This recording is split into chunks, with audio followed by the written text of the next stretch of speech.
और फिर वो अपनी ज़िंदगी को जो है वो किस तरह से देखते हैं और आगे मज़ीद अपनी ज़िंदगी को जो है वो किस तरह से गुजारेंगे। अभी मैंने आपको नौजवान दिखाए, ये वो नौजवान हैं जिन्हें खुदा की कसम जिन्होंने इस मुल्क की तरक्की करदा राहों पर गामज़न होना था और इस मुल्क की तरक्की करदा गाहों पर गामज़न होकर वो तरक्की का एक हिस्सा बनना था, मगर ये हालात हो गए। और ये भी आप देख सकते हैं कि एक खातून मौजूद हैं और इनका जो है वो यहाँ पर एक छोटा सा सिस्टम जो है इन्होंने लगाया हुआ है ताकि अपनी बुनियादी ज़रूरियात को जो है वो पूरा कर सके।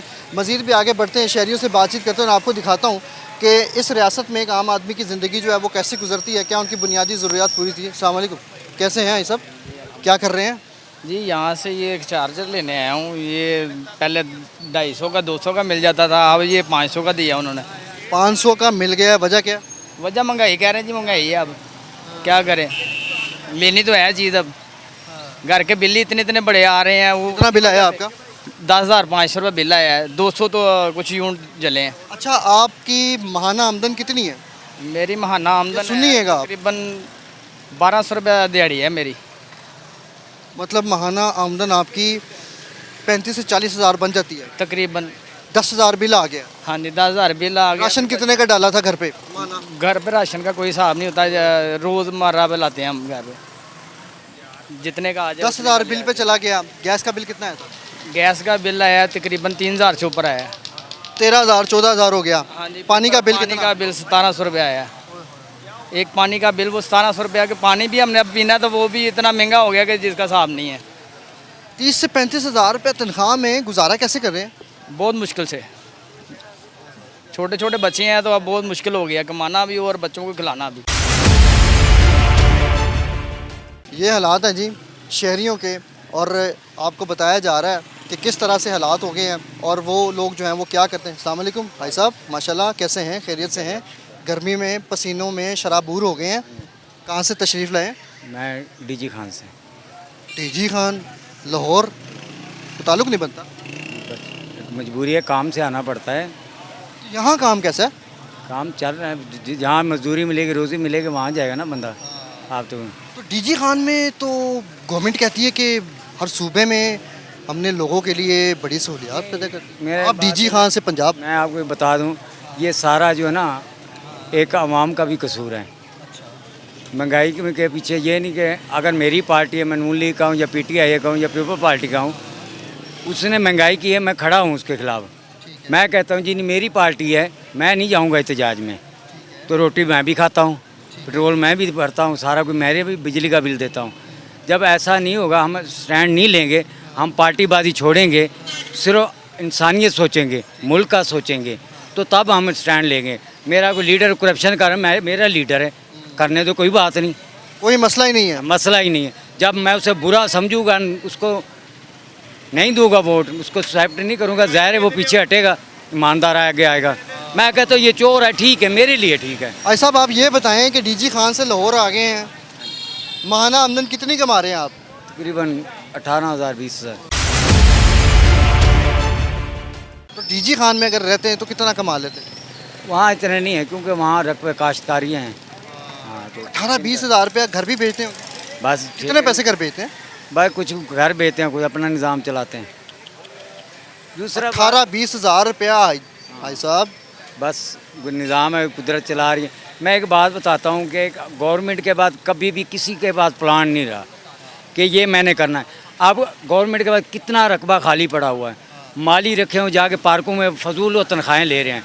वहाँ अगर फलदार पौधे लगाए जाएँ, उनकी निगरानी वो करें, ठेके पे दें, वो फल लाएगा, बोझ वो मालियों का कम होगा कि नहीं होगा।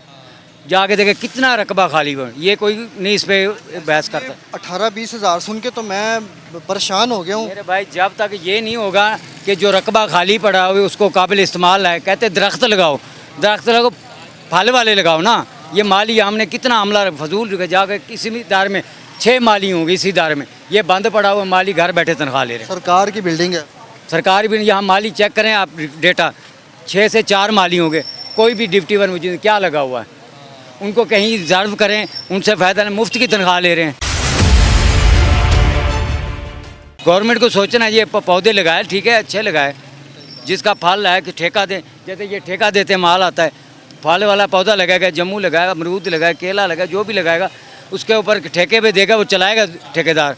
ये मेरे शहरी हैं और ये वो गरीब पाकिस्तानी हैं कि जिसको रियासत ने रगड़ा लगाया, और रगड़ा किस तरह से लगाया कि डीजी खान से लाहौर लाकर फेंका, और लाहौर में भी आकर इनकी तनख्वाह कितनी थी, 18 से 20 हज़ार। खून के आंसू रोने का दिल करता है जब मैं देखता हूँ कि मेरा मुल्क बैसाखियों पर चलता है। अस्सलाम वालेकुम, कैसे हैं आप? खैरियत से हैं? ठीक ठाक है? कहाँ से आ रहे हैं? ये हार रोड से आ रहे हैं हम। गर्मी में, शराबूर, हाल लोड में क्या करने आए थे? बस मजबूरी है, मजबूरी के तहत बंदा आता है, वरना क्या करने आए थे यहाँ पे? इधर फ़ैन था, उसकी मोटर ख़राब हो गई थी, वो लेने आए थे हम। फ़ैन कितने का था?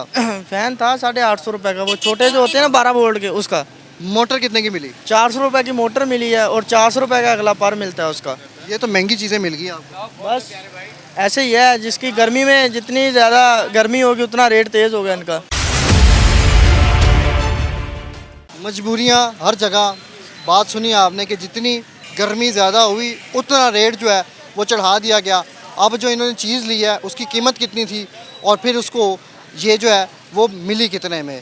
अब मेरे अकब में आप देख सकते हैं यहाँ पर मुख्तलिफ़ तबका से ताल्लुक़ रखने वाले लोग जो हैं वो मुख्तलिफ़ सिटीज़ से आए हैं और अपने आप को जो है वो स्टेबल करने के लिए पंजाब में आ चुके हैं। और ये तमाम सूरत हाल है कि इनकी ज़िंदगी जो है वो इस मुल्क पाकिस्तान में कैसे गुजर रही है। अस्सलाम वालेकुम भाई साहब, कैसे हैं? खैरियत से हैं? माशाल्लाह। शुक्र अल्हम्दुलिल्लाह। सब कहाँ से तशरीफ़ ला रहे हैं? जड़ावाला से। क्या बात है, जड़ावाला से लाहौर। वेलकम करते हैं आपको। पहले तो कैसे हैं? खैरियत से आगे? बिल्कुल ठीक है, शुक्र अल्हम्दुलिल्लाह। सफ़र अच्छा रहा है? बिल्कुल सफर अच्छा। ठीक हो गया। भाई साहब इतनी गर्मी है, जड़ावाला से लाहौर, गर्म रास्ता, क्या कहानी? कारोबारी सिलसिले में आना जाना पड़ता है, कोई बात नहीं। क्या कारोबार करते हैं भाई साहब? मैं डिस्पेंसर हूँ, हिकमत का काम करता हूँ। ज़बरदस्त हो गया। आपका नाम क्या है? यासीन, मोहम्मद यासीन। और आप जड़ावाला में आपका क्लिनिक है? जी जी। ज़िंदगी कैसे गुजर रही है? क्या बुनियादी सहूलियात आपकी पूरी होती हैं? बुनियादी सहूलियात हर इंसान शाम को सोने के वक्त सोचता ज़रूर है, लेकिन सुबह के वक्त तो मिलती नहीं। कोई भी सहूलियात नहीं मिल रही इतनी अच्छे तरीके से मिल रही। जो गुर्बत की इंतहा वो ज़्यादा बढ़ रही है, लोग मजबूर हो रहे हैं और लोगों के पास जो है खाने पीने के या जो बिजली के बिल वगैरह हैं, जो गैस के बिल वगैरह हैं, उससे ज़्यादा तंग। जो गरीब है वो गरीब से गरीब तर हो रहा है, जो थोड़ा सा अच्छा है उसको अच्छे हालात हो रहे हैं। तो भाई साहब लाहौर में हाल लोड में मौजूद हैं, क्या करने आए थे? वहाँ तो अपने काम ज़ाती काम के लिए आया था, इलेक्ट्रॉनिक्स मार्केट में। तो तो काम बन गया यहाँ पे? हाँ, नहीं काम चल रहे हैं, काम चल रहे हैं। महंगाई भी है, आम 400 वाला पंखा 800 में मिल रहा है। जी बिल्कुल ऐसे मिल रहा है। ये किसकी गलती है? नहीं, ये गलती ऐसे जो वक्त के हिसाब से देखें तो गलती किसी की कह सकते हैं। तो आवाम भी जिस भाव में भी चीज़ मिलती है आवाम ख़रीद लेती है, तो इसी वजह से देखें कोई भाव नहीं करता किसी के साथ भी, कोई बार्गेनिंग जहाँ दाल लगता है वहाँ दाल लगाया जा। काम चलता है। अगर आप सौदेबाजी करें तो उम्मीद है बेहतरी हो सकती है। दुकानदार को पता चलेगा, लेकिन उनको पूछने वाला कोई नहीं, ना पूछता है ना को पूछने वाला है। भाई साहब बहुत शुक्रिया आपका, अल्लाह ताला आपकी इज़्ज़त करे। ये शेरी आपने गुफ्तगू सुनी है कि एक आम दुकानदार जो है वो किस तरह से लोगों को ट्रीट करता है, और वो जो है जहाँ पे दाल लगता है वहाँ पे लगा लिया जाता है। अब ये साहब जो है वो जड़ावाला से तशरीफ़ लाए थे और कहाँ आए थे आपने देखा। अस्सलाम वालेकुम, कैसे हैं नौजवान, क्या कर रहे हैं? बस मोबाइल की शॉपिंग वगैरह कर रहे थे। साफ़ा बस ये जट टैब मॉल, जाटे टाइप मोल, ये शरकपुर से आए हैं गांव से। और शरकपुर से लाहौर आ गए हैं। वो इतना बस दूर का, मोबाइल का ऊपर से गर्मी। मॉल करने के लिए, और ऊपर से इतनी गर्मी, और बस ये टिंड साथ। तो ये साफ़े का क्या फ़ायदा है? ये साफे का पसीना पसीना पूछते हैं ना ऐसे, तो बस इसलिए पसीने के लिए इतना बड़ा साफ़ा रख लिया। बस वो ये बड़े काम आ जाता है ना। क्या क्या काम आता है थोड़े से मेरे नाज़रीन को कहीं पता? नहीं बैठना हो कहीं खाना शाना लेकर पार्क में, तो इसे नीचे बिछाते हैं और बैठ जाते हैं, लेट जाते हैं। तो कहीं पे नहाना हो तो इसे बांध लेते हैं, तो फिर भी नहा लेते हैं। बस इसी के लिए एंजॉय मॉल, बस इसके क्या बात है। लोगों ने रियासत को अपना साफ़ा बनाया हुआ है बना लिया। जी हाँ। कि जी हमें कहीं पे कोई ज़रूरत ये पड़े दो तो रियासत साफ़ा बने और हमारी मदद करे। आपने साफ़े को साफ़ा बना लिया। बस ये धोती के भी काम आ जाता है, और धोया ना धोया अच्छा, क्या करते हैं आप? जी हम गांव में होते हैं, खेती वगैरह करते हैं। तो गांव से यहाँ मोबाइल फ़ोन लेने आ गए हैं, कितने में मिला? बस मोबाइल अभी देख रहे हैं, बस एक दो मार्केट से निकल रहे हैं, देख रहे हैं क्या कहानी है। रेट नहीं बना, तो इसीलिए बस कितने का बताया था? बस कोई 50 का बता रहा है और कोई कितने का बता रहा है। बस आप कितने का लेना चाहते हैं? बस हमारी 20-25 तक रेंज थी, तो मोबाइलों के रेट ही बढ़े हैं, तो इसीलिए बस। अब खाली हाथ वापस गांव जा रहे हैं? नहीं लेके जाएंगे बस। ये साहब आपके साथ है, आपने भी साफ़ा माशाल्लाह। बस जो इसने बताया वही है। जट स्टाइल। जट स्टाइल। तो पढ़े लिखे हैं आप? जी पढ़ ली। कितना पढ़े हैं? बस जो है ना मैट्रिक किया है। माशाल्लाह, चलें ये भी अच्छा है, पढ़ाई लिखाई आपने की है, तो आगे क्यों नहीं पढ़े हैं आप? आगे बस कुछ भी नहीं, गांव में अब्बा जी के साथ काम वगैरह संभाल लिया है, तो खेती वगैरह संभाल ली है। मेरा मकसद आपको ये दिखाना था कि ये नौजवान शहरी है, खेती संभाल ली